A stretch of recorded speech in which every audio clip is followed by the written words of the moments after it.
Good morning. Good morning. My name is Lori Lewis. I'm the head of Strategic Alliances and Programs for Brooklyn Borough President Eric Adams. This morning we celebrate a historic day here at Brooklyn Borough Hall, and we are so happy to be here, which seems to be the hottest day of the year. But we are going to unveil a portrait that's been donated to Brooklyn Borough Hall. It's a portrait of Ida B. Wells, journalist, abolitionist, and activist. This portrait will be hung permanently at Brooklyn Borough Hall. And so to celebrate this, we have brought out some speakers who will talk about Ida B. Wells and who have some connection to the portrait and the unveiling today. So let me begin by introducing L-Joy Williams. L-Joy is the president of the Brooklyn chapter of the NAACP.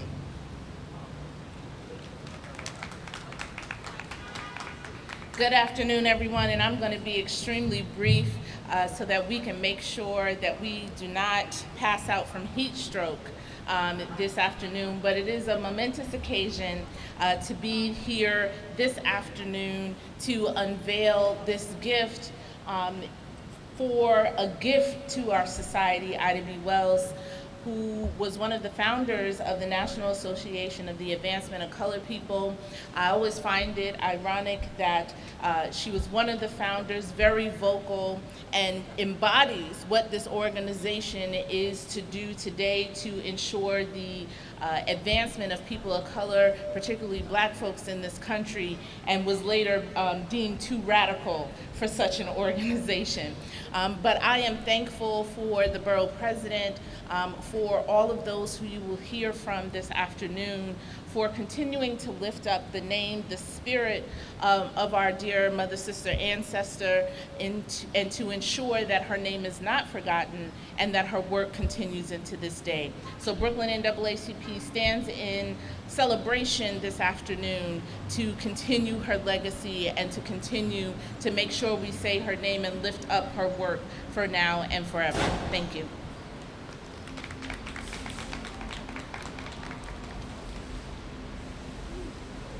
Thank you. Hello? Thank you, L-Joy. Now we'd like to bring up Professor Paula Giddings. Professor Giddings is the author of the prize-winning biography, Ida, A Sword Among Lions, Ida B. Wells, and also the campaign against lynching. So, Professor Paula Giddings. Good afternoon, everyone. Ida B. Wells in Brooklyn Borough Hall. How fitting this is. It was in Brooklyn where Ida B. Wells left Memphis under the threat of death to find refuge and a home in exile. It was in Brooklyn where she inspired an activist community of Black women who celebrated her bravery and raised funds for her anti-lynching pamphlet, the first study of lynching ever in America.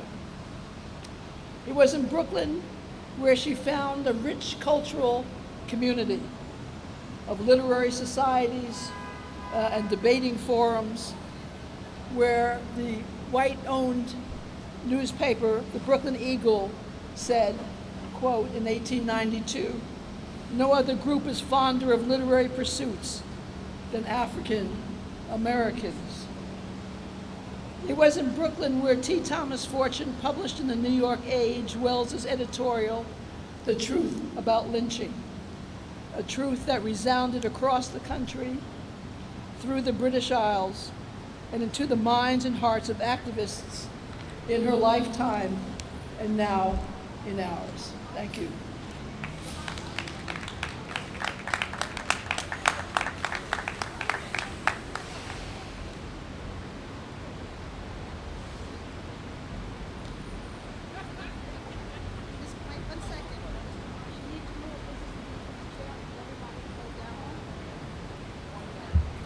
Okay, our next speaker is Professor Carla Peterson, author of Black Gotham.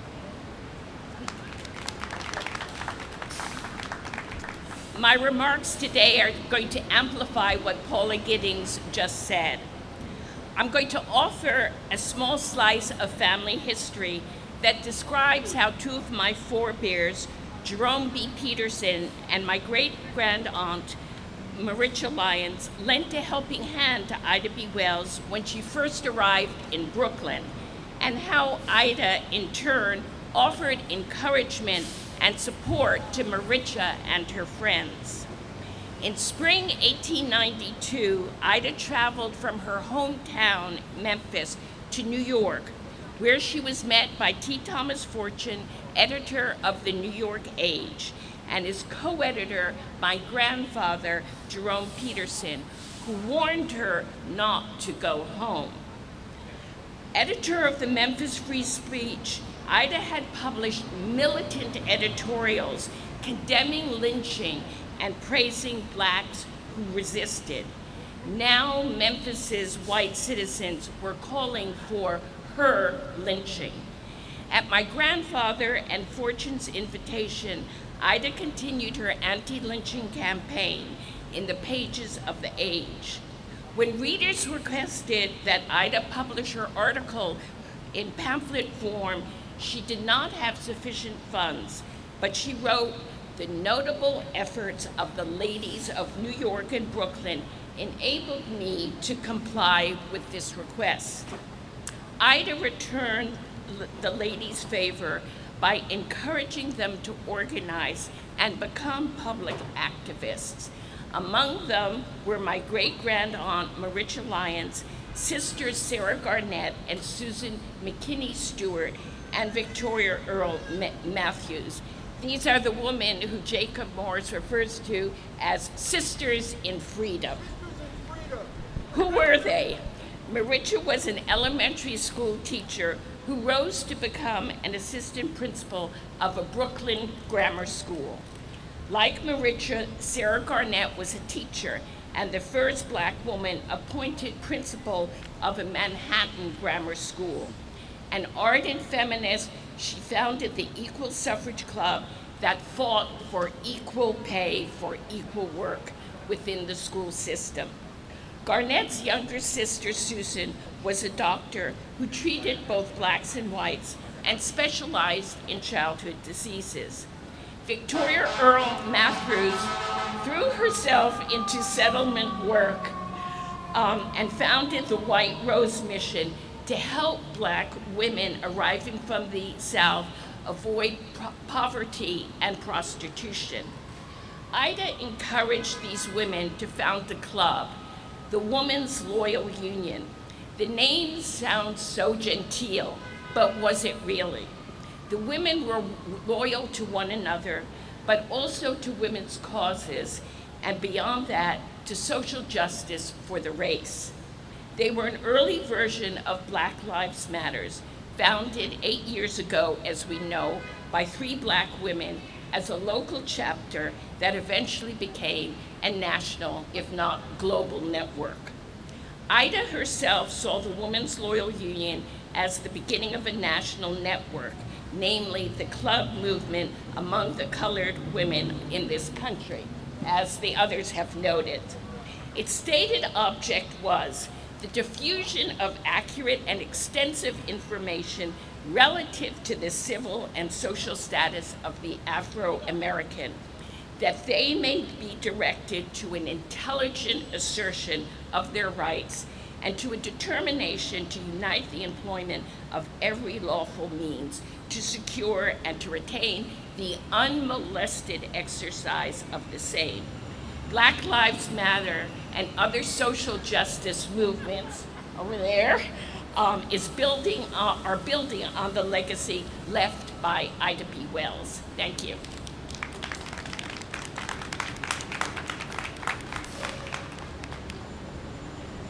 Okay, before I introduce our next speakers, I'd like to just acknowledge 2 people who are here today and who are very close to this portrait.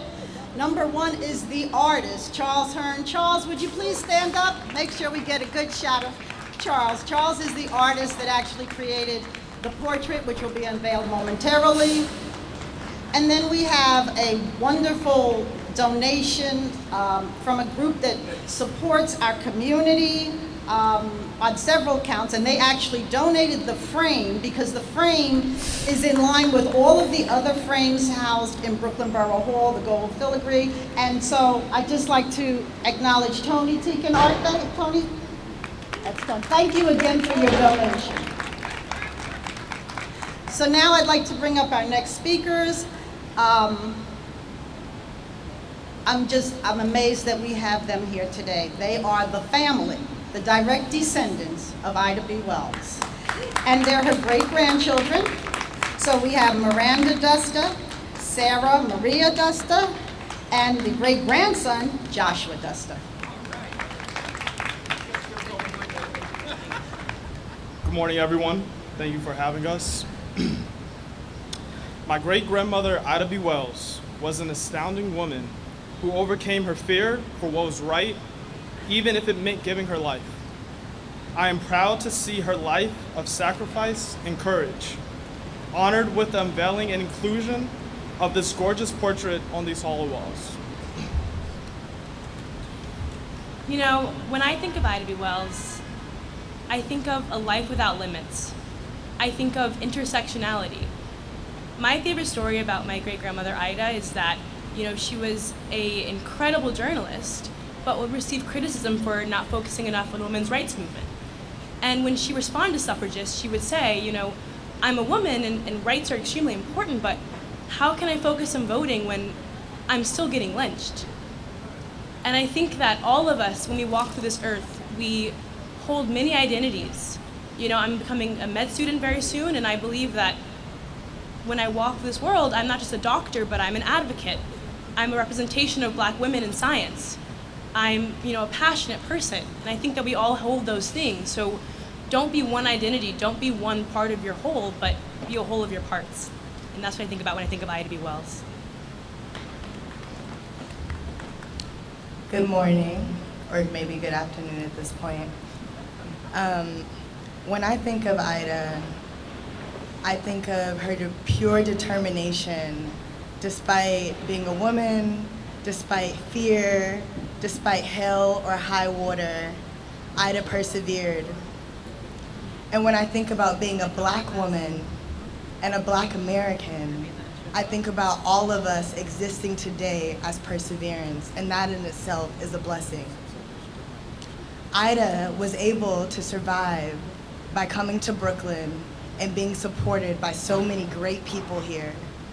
It is not only amazing to live in Brooklyn now and to be a New Yorker and honor her legacy, but to also honor all of the people that supported her to make her who she is today. So we thank Brooklyn, we thank all of you for coming here today, and we also are so honored to have you guys truly, truly acknowledge our great-grandmother. I can't explain how that means the world to us. Thank you.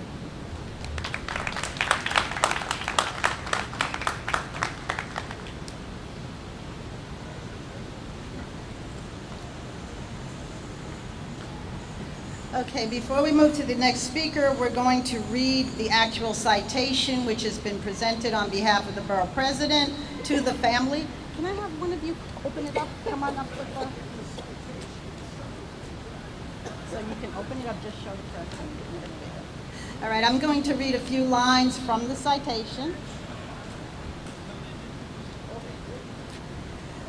So whereas all of Brooklyn joins the Wells family, supporters, and distinguished guests for the portrait unveiling of Ida B. Wells, and today as we highlight her commitment to African Americans and acknowledge the profound influence she has had on the anti-lynching crusade and female abolitionists in the United States.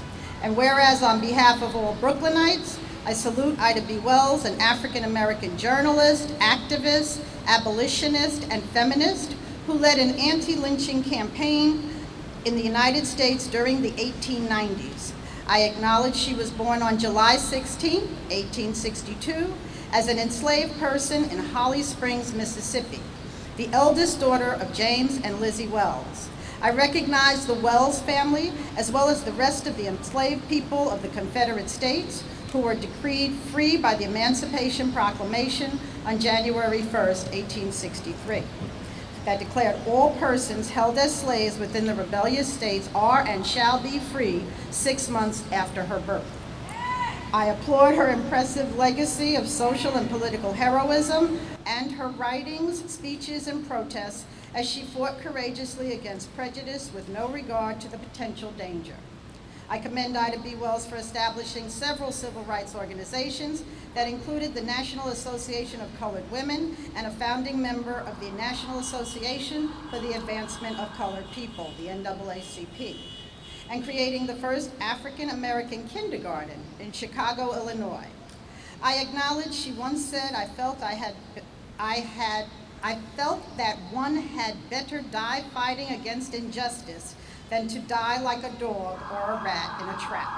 I laud her exemplary leadership that she's shown throughout her life with improvement, empowerment, and advancement of the quality of life for others. So now, therefore, I, Eric L. Adams, President of the Borough of Brooklyn, do hereby proclaim today, Friday, July 16th, the birthday of Ida B. Wells, as Ida B. Wells Celebration Day in Brooklyn, USA. Okay, our next speaker is the person that really put this all together. We've been talking about this since pre-pandemics, before March of 2020. He is the donor of the portrait, and his name is Dr. Jacob Morris.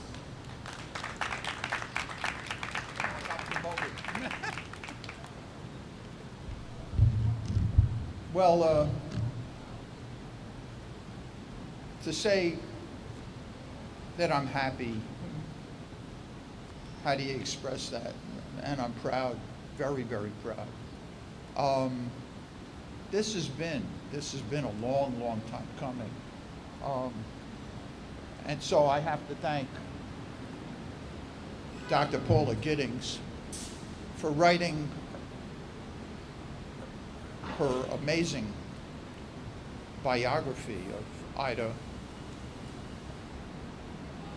And I read it in 2009.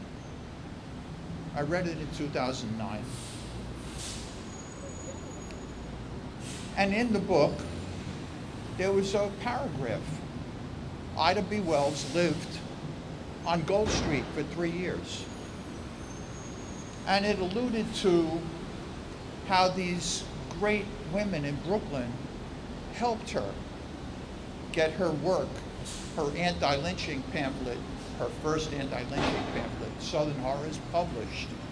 And they coalesced around her, and they were all great, great women. And I call them Sisters in Freedom. Dr. Susan McKinney, the first black woman doctor in Brooklyn,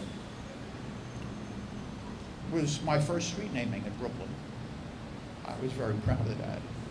I still am.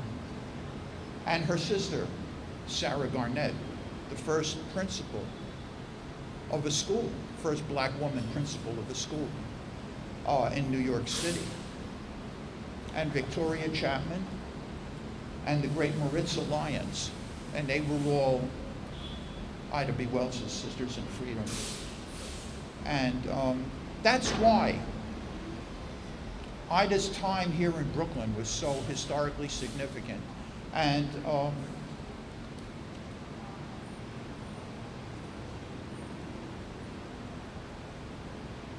so doing this is so appropriate. That's what this is. This is so appropriate. This is so right. Because Ida and Brooklyn have an insoluble bond in history. I'm going to make a confession. I believe in angels. I do. I believe in angels. And I believe Ida is an angel. And I believe she's in heaven. And I believe she's looking down on us right now. And I know that she's smiling. I know Ida B. Wells is smiling right now. And she's smiling, I feel, because she's happy. She's happy that we're doing this. And also, I think she's smiling because she has a sense of humor. And how this happened is really kind of humorous, because it was, some people might say it was an accident, other people might say it was fate. But I was visiting the deputy borough president, Ingrid, the borough president, Eric Adams' right hand, and I was visiting her for another reason. And I came through Borough Hall, and I saw all these old white men on the wall. And when I got into Ingrid's office, I said, gee, there's like only one black woman on your wall here inside Borough Hall, Shirley Chisholm. I said, how would you like a painting of Ida B. Wells? She said, oh, Jacob, that would be beautiful. If you donate it, I'll show it to Eric if he likes it. And so that's how it really happened. That's how it really happened. You know, coming here this morning, I decided that I'm going to offer to donate 4 more paintings to Brooklyn Borough Hall. That's right, for her fellow sisters in freedom. A painting of Dr. Susan McKinney, a painting of Maritza Lyons, a painting of Sarah Garnett, and a painting of Victoria Chapman. Thank you.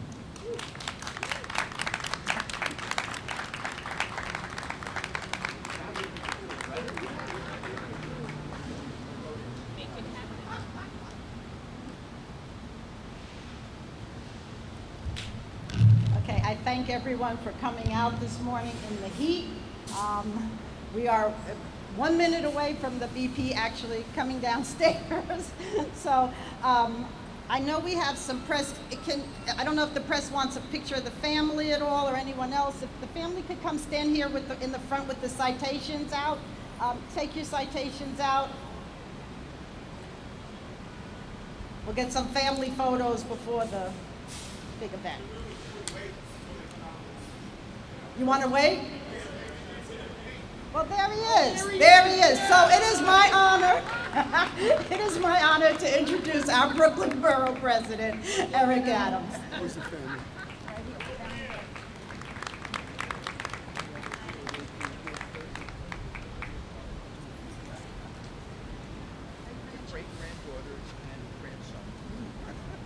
Such a powerful moment. Oftentimes we view history through our current state and not the continuation of long, protracted struggles throughout our lifetime. I am here as the first person of color to be the borough president of Brooklyn because there was a Ida B. Wells. Before there was a Rosa Parks, before there was a Dr. King, before there was a Marcus Garvey, before there was a Reverend Sharpton, a Obama, there was a very courageous woman who decided that she was going to use the power of her voice to push forward what America was supposed to become. And we have a long way to go. There's so many battles that we are still a part of.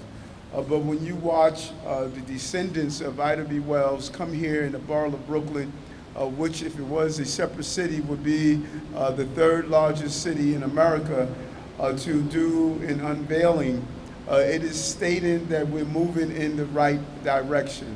And it is stating that this city where you have school buildings and streets named after slave owners, where you see an absence of women in statues or the naming of various structures, where you see the lack of diversity around our various other populations. We are stating that we're not going to remain in the past. We're going to move forward and ensure that we acknowledge the real heroes and sheroes that shaped America. And Miss Wells' legacy is rich. A trailblazing civil rights leader with a portrait, and we'll have a portrait in Borough Hall. It says a lot. You walk through Borough Hall and you will believe that this is a borough that was only made up of one ethnicity and one gender. We must change that, and that is what we're going to push through. Miss Wells was born in slavery during the Civil War in Holly Springs, Mississippi. And the emancipation and the freedom brought us today to first acknowledging Juneteenth as a federal holiday. These are the things we must continue to do.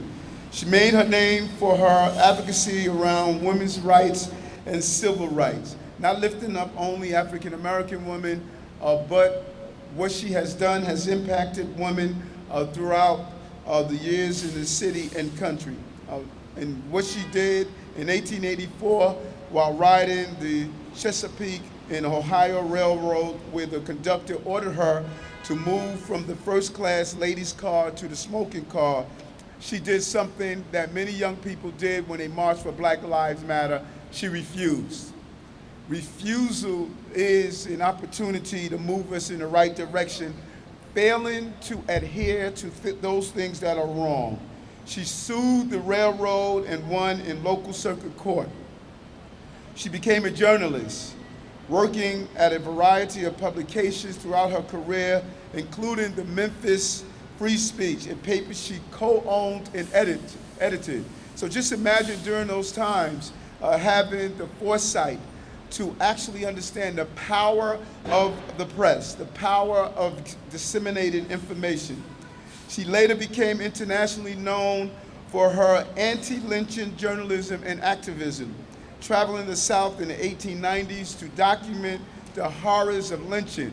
This was during a time where black men were protecting the soil that planted the tree that hung their relatives. But they still went overseas and fought battles on behalf of this country. She fought to stop the lynching that we witnessed in this country. She published a real record in 1895, an in-depth pamphlet exploring lynching to shine a spotlight on the issues for America. She also reorganized as a co-founder of the NAACP. She continued to move forward a blazing trail on behalf of not only people of color, but on what I like to say the greatest race alive, and that's the human race. She personified what it meant to be a great human being and to be a great American.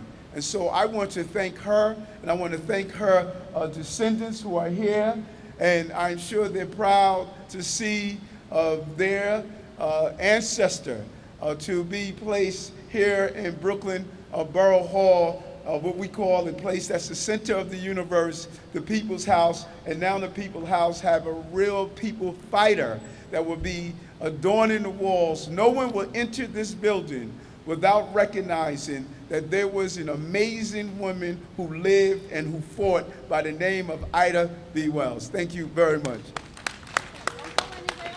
We're going to move the podium. BP. We're just going to stage the family and the BP here around the portrait so we can do the unveiling.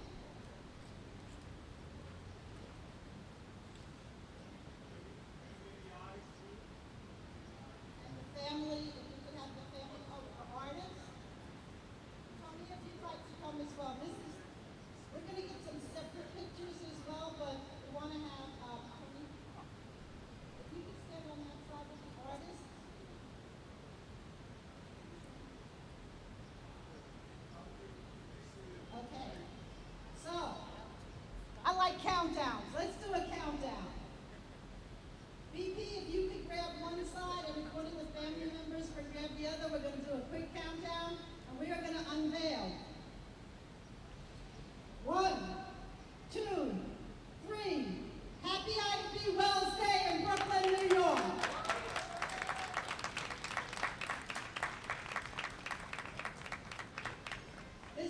hung on the second floor in Brooklyn Borough Hall, right opposite our historic courtroom. And so as the VP said, it will be open for all to see.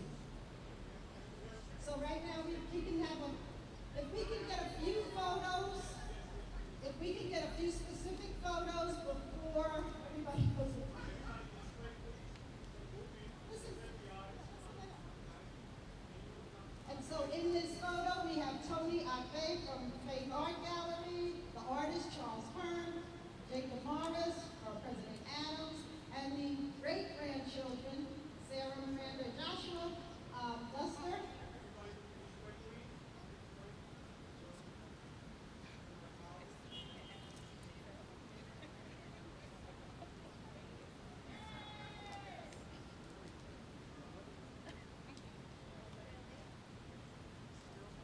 Okay, so now we need to do one other photo. Where's Miss Giddings? The professors went inside. We can go, oh, yeah, all right. And where's Paul? There you are, Carla, I'm sorry. No? Okay, can I have the descendants, can you stand back a little bit? And can we have the two professors right there? I don't know how, you all tell me, how's it? Okay, it's Professor Paula Giddings, Professor Carla Duster. And come on, have your grandchildren. Can I have one on that side? One on that side. Perfect. Okay.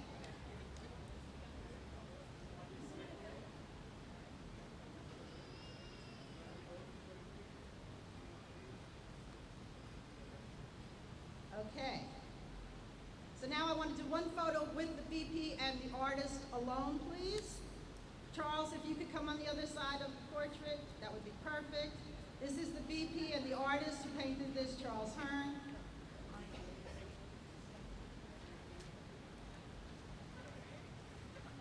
We're good? Okay, one more with Tony. Tony, come on this side of the, Tony, would you like your wife to be in the?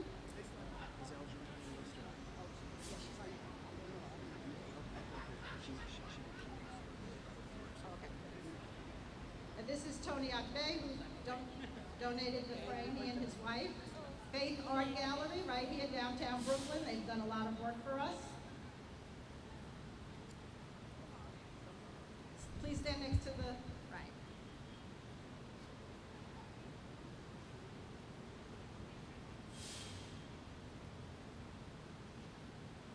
Good? Okay, we're good. And L. Joy Williams from the NAACP. L. Joy, please